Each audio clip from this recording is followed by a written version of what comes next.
السلام علیکم ورحمۃ اللہ وبرکاتہ نحمدہ ونصلی علی رسولہ الکریم اما بعد فاعوذ باللہ من الشیطان الرجیم بسم اللہ الرحمن الرحیم رب اشرح لی صدری ویسر لی امری واحلل عقدۃ من لسانی یفقہوا قولی رب یسر ولا تعسر وتمم بالخیر اللہم ارنا الحق حقا وارزقنا اتباعہ وارنا الباطل باطلا وارزقنا اجتنابہ۔ ایک پاکیزہ معاشرہ اسی وقت وجود میں آ سکتا ہے جب خاندانی نظام مضبوط ہو، اور خاندانی نظام کی مضبوطی کا انحصار شوہر اور بیوی کے تعلقات پر ہوتا ہے۔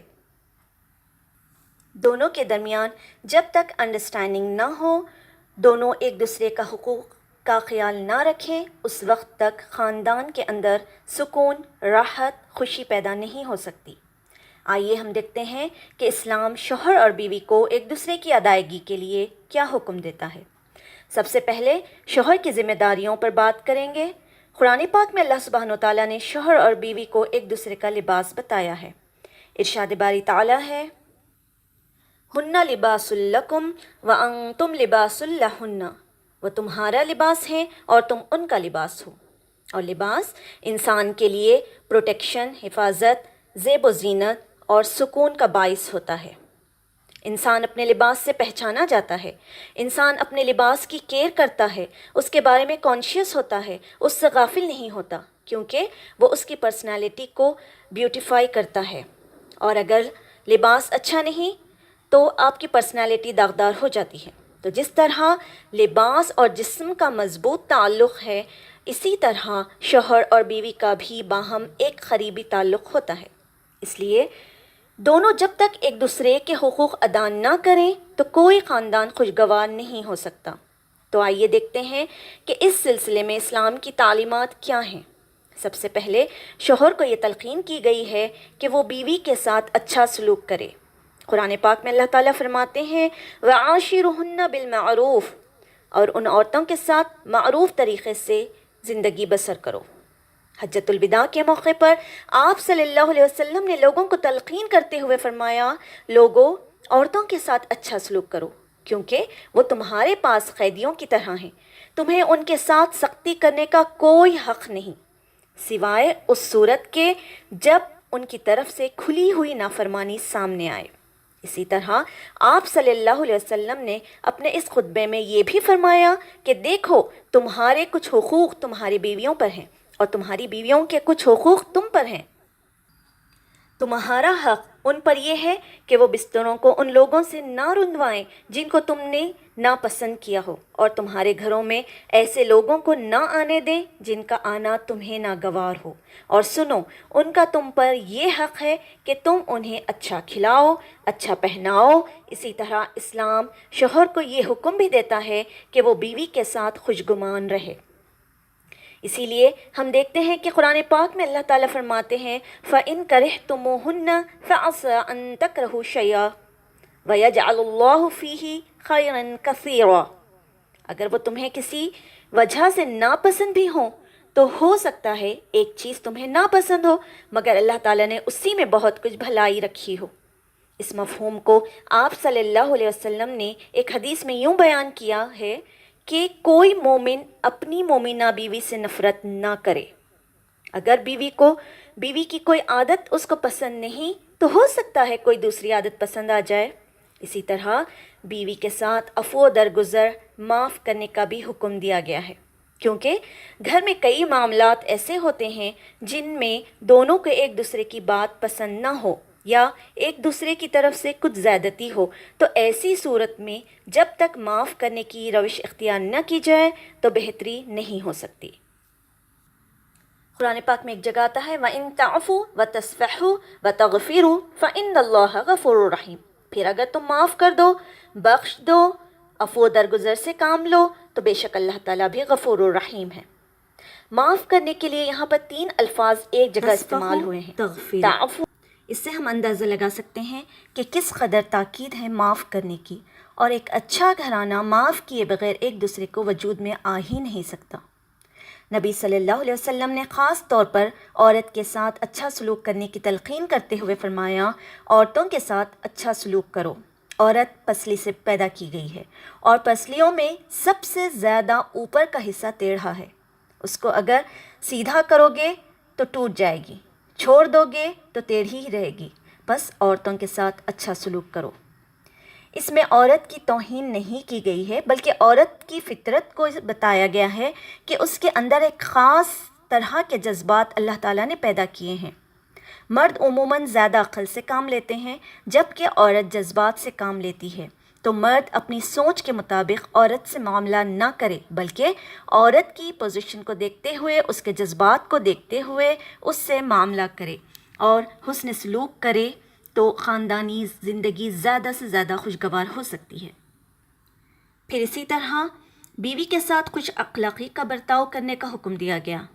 آپ صلی اللہ علیہ وسلم نے فرمایا، کامل ایمان والے مومن وہ ہیں جو اپنے اخلاق میں سب سے اچھے ہیں، اور تم میں سب سے اچھے لوگ وہ ہیں جو اپنی بیویوں کے حق میں سب سے اچھے ہیں. ہمارے یہاں تو اس شخص کو زن مرید کہا جاتا ہے جو بیوی کے ساتھ اچھا سلوک کرتا ہو، حالانکہ اللہ کے رسول صلی اللہ علیہ وسلم کے نزدیک وہ ہے جو بیوی کے حق میں خوش اخلاقی برتتا ہے. یعنی کسی انسان کے اچھے اخلاق کا ثبوت اس سے نہیں دیا جائے گا کہ وہ اپنے گھر کے باہر کس سے کیسا ہے، بلکہ یہ دیکھا جائے گا کہ وہ گھر کے اندر کیسا سلوک کر رہا ہے، اپنے قریب ترین انسان کے ساتھ کس طریقے سے پیش آتا ہے. حضرت عائشہ رضی اللہ عنہ فرماتی ہیں کہ میں نبی صلی اللہ علیہ وسلم کے ہاں گڑیوں سے کھیلا کرتی تھی. میری سہیلیاں بھی میرے ساتھ کھیلتیں. جب نبی صلی اللہ علیہ وسلم تشریف لاتے تو سب ادھر ادھر چھپ جاتے. آپ صلی اللہ علیہ وسلم ڈھونڈ ڈھونڈ کر ایک ایک کو میرے پاس بھیجتے تاکہ وہ میرے ساتھ کھیلیں. اس سے ہم اندازہ لگا سکتے ہیں کہ آپ صلی اللہ علیہ وسلم کا اپنے بیوی کے ساتھ کیا معاملہ، کیسا سلوک تھا، وہ ان کے جذبات کا کس قدر خیال رکھتے تھے. اسی طرح شوہر کی ذمہ داریوں میں سے یہ ذمہ داری ہے کہ وہ بیوی کو خوش دلی سے نان نفقہ دے، اس کی ضروریات پوری کرے. اس سے وہ نہ صرف دنیاوی اعتبار سے اپنی ذمہ داری پوری کرے گا بلکہ آخرت کے اعتبار سے بھی وہ بہترین اجر و ثواب کا مستحق ہوگا. نبی صلی اللہ علیہ وسلم نے فرمایا، ایک دینار وہ ہے جو تم نے اللہ کی راہ میں خرچ کیا، ایک دینار وہ ہے جو تم نے کسی غلام کو آزاد کرنے میں خرچ کیا، ایک وہ ہے جو تم نے کسی فقیر کو صدقہ میں دیا، اور ایک جو تم نے اپنے گھر والوں کو صدقے میں دیا. یعنی اپنی بیوی کو کھلایا، اس کی ضروریات پوری کرنے میں لگایا. ان میں سب سے زیادہ اجر و ثواب اس دینار پر خرچ کرنے کا ہے جو تم نے اپنے گھر والوں پر خرچ کیا. وہ لقمہ جو شوہر اپنی بیوی کو کھلاتا ہے، وہ لقمہ شوہر کے حق میں صدقہ لکھا جاتا ہے. یعنی فریضے کی ذمہ داری تو اپنی جگہ ہے، لیکن اس کا بیوی پر خرچ کرنا باعث ثواب ہے. پھر اسی طرح بیوی بچوں کی تعلیم و تربیت یہ بھی شوہر کی ذمہ داری ہے. قرآن پاک میں آتا ہے، یا ایھا الذین آمنوا قوا انفسکم واہلیکم نارا، اے ایمان والو اپنے آپ کو، اپنے گھر والوں کو آگ سے بچاؤ. قرآن پاک میں نبی صلی اللہ علیہ وسلم کے ذریعے امت کو حکم دیا گیا ہے، وَأْمُرُوا أَهْلَكَ بِالصَّلَاةِ وَاصْطَبِرْ عَلَيْهَا، اپنے گھر والوں کو نماز کا حکم دو اور خود بھی اس کی پابندی کرو. اسی طرح بیوی کی بھی کچھ ذمہ داریاں ہیں، اس کے بھی کچھ احکام ہیں جو اس کو شوہر کے حق میں پوری کرنا ہے. پہلی ذمہ داری یہ ہے کہ بیوی خوشی کے ساتھ شوہر کی اطاعت کرے. قرآن پاک میں نیک عورتوں کی صفات یہ بتائی گئی ہیں کہ فَالصَّالِحَاتُ قَانِتَاتٌ، نیک عورتیں فرمانبردار ہوتی ہیں. ایک طرف اللہ کی اطاعت گزار، دوسری طرف شوہر کی اطاعت گزار. شوہر کی بات ماننے والی. شوہر کی اطاعت کے بارے میں ایک حدیث میں آتا ہے، آپ صلی اللہ علیہ وسلم نے فرمایا، دو قسم کے لوگ ایسے ہیں جن کی نمازیں ان کے سروں سے اوپر نہیں جاتی.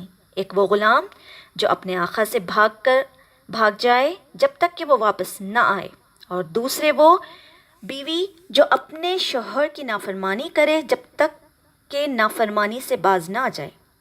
یہاں تک حکم ہے کہ بیوی شوہر کے معاملے میں کسی دوسرے کی بات نہ مانے. یعنی شادی کے بعد جب بیوی شوہر کے گھر چلی جاتی ہے تو شوہر کا حق سب سے بڑا ہو جاتا ہے. کبھی ایسا ہوتا ہے کہ کسی معاملے میں والدین کچھ کہہ رہے ہوں، شوہر کا کچھ حکم ہوتا ہے، تیسری طرف کوئی اور کچھ ایڈوائس دیتا ہے، تو اس ایسی صورت میں عورت بیچ میں پھنس جاتی ہے۔ تو ایسے موقع پر ایک عورت کی پریورٹی یہ ہوگی کہ وہ اپنے شوہر کی بات مانے۔ عورت کی دوسری بڑی ذمہ داری اپنی آبرو و عزت کی حفاظت ہے۔ عورت کوئی ایسا کام نہ کرے جس سے اس کی عفت و عصمت پر کچھ حرف آئے۔ اگر عورت کوئی بھی ایسا کام کرتی ہے جس سے شوہر کے دل میں شک، اعتماد ختم ہو جاتا ہے، تو اس سے ازواجی زندگی کی خوشیاں ختم ہو جاتی ہیں۔ نبی صلی اللہ علیہ وسلم نے فرمایا، عورت جب 5 وقت کی نماز پڑھے، عزت و آبرو کی حفاظت کرے، اپنے شوہر کی فرما بردار رہے، تو وہ جنت کے جس دروازے سے چاہے داخل ہو جائے۔ اسی لیے شوہر کی اجازت اور مرضی کے بغیر گھر سے بھی نہیں نکلنا چاہیے۔ حضرت معاذ بن جبل رضی اللہ عنہ کہتے ہیں کہ نبی صلی اللہ علیہ وسلم نے فرمایا، خدا پر ایمان رکھنے والی عورت کے لیے جائز نہیں کہ وہ اپنے شوہر کے گھر میں کسی ایسے کو آنے دے جس کا آنا شوہر کو پسند نہ ہو، اور وہ تب ایسی صورت میں گھر سے نہ نکلے جس کا نکلنا شوہر کو پسند نہیں۔ نبی صلی اللہ علیہ وسلم نے فرمایا کہ کسی عورت نے اس حال میں انتقال کیا کہ اس کا شوہر اس سے خوش تھا تو وہ جنت میں داخل ہوگی۔ اور عموماً کسی کی خوشی کے لیے انسان اپنے جذبات کی قربانی دیتا ہے، بعض وقت اپنی سوچ کی قربانی دیتا ہے، بعض اوقات اپنی راحت و آرام کی قربانی دیتا ہے۔ جب ایک عورت اپنے شوہر کو خوش کرتی ہے تو جواباً اس کے لیے خوشی پلٹتی ہے۔ اسی لیے گھریلو زندگی کی خوشی کا انحصار اسی بات پر ہے کہ دونوں ایک دوسرے کے لیے قربانی کے جذبات رکھتے ہوں، ایک دوسرے کے لیے رحمت اور ایک دوسرے کے لیے مودت کا ذریعہ ہوں۔ جیسا کہ قرآن پاک میں شادی کا مقصد ہی بتایا گیا ہے کہ دونوں کے درمیان باہم مودت اور رحمت کے جذبات ہوں، ایک دوسرے کے لیے سکون کا باعث ہوں، تاکہ انسانی زندگی بہترین طریقے پر گزرے۔ اسی طرح شوہر سے محبت کا اظہار کرنا، اس کے ساتھ وفادار رہنا، اس کا احسان، یہ بھی بے حد ضروری ہے۔ حضرت اسماء رضی اللہ عنہا کہتی ہیں کہ ایک بار نبی صلی اللہ علیہ وسلم میرے پاس سے گزرے، میں اپنی سہیلیوں کے ساتھ تھی، آپ صلی اللہ علیہ وسلم نے ہمیں سلام کیا اور ارشاد فرمایا، تم پر جن کا احسان ہے اس کی ناشکری سے بچو۔ تم میں سے ایک اپنے ماں باپ کے گھر کافی دن تک بن بیاہی بیٹھی رہتی ہے، پھر اللہ تعالیٰ اس کو شوہر عطا کرتا ہے، اولاد عطا کرتا ہے، اور ان کے سارے احسانات کے باوجود کبھی کسی بات پر شوہر سے ناراض ہو جاؤ تو کہہ اٹھتی ہے کہ کبھی کا تمہاری طرف سے کوئی بھلائی نہیں ملی۔ یہ جملہ بڑا ناشکری کا جملہ ہے جو عورت کو نہیں بولنا چاہیے۔ قیامت کے دن اللہ تعالیٰ اس عورت کی طرف نظر رحمت اٹھا کر نہیں دیکھے گا جو شوہر کی ناشکری ہوگی، اور پھر عورت کے اوپر لازم ہے کہ وہ اپنے گھر بار، مال و اسباب، اپنی ذمہ داریوں میں شوہر کی مددگار رہے، شوہر کی وفادار رہے۔ آپ صلی اللہ علیہ وسلم نے فرمایا، قریش کی عورتیں کتنی اچھی عورتیں ہیں جو بچوں پہ بہت مہربان اور شوہر کے گھر بار کی حفاظت کرنے والی ہیں۔ آپ صلی اللہ علیہ وسلم نے ایک اچھی عورت کی خوبیاں بیان کرتے ہوئے فرمایا، مومن کے لیے خوف خدا کے بعد سب سے مفید اور باعث خیر نعمت نیک بیوی ہے، اور نیک بیوی وہ ہوتی ہے جب شوہر اسے کسی کام کے لیے کہے تو وہ خوشی سے کر دے، جب اس پہ نگاہ ڈالے تو وہ اسے خوش کر دے، جب اس کے بھروسے پہ قسم کھائے تو وہ اس کی قسم پوری کر دے، جب وہ کہیں چلا جائے تو اس کے پیٹھ پیچھے اپنی عزت و آبرو کی حفاظت کرے، اور شوہر کے مال و اسباب اور ان سب چیزوں کی نگرانی میں شوہر کی وفادار اور خیر خواہ رہے۔ اللہ تعالیٰ سے دعا ہے کہ اللہ تعالیٰ ہم سب کو عمل کی توفیق عطا فرمائے۔ ربنا هب لنا من ازواجنا وذرياتنا قرة اعين واجعلنا للمتقين اماما۔ سبحان ربک رب العزة عما یصفون وسلام علی المرسلین والحمد للہ رب العالمین۔ السلام علیکم ورحمۃ اللہ وبرکاتہ۔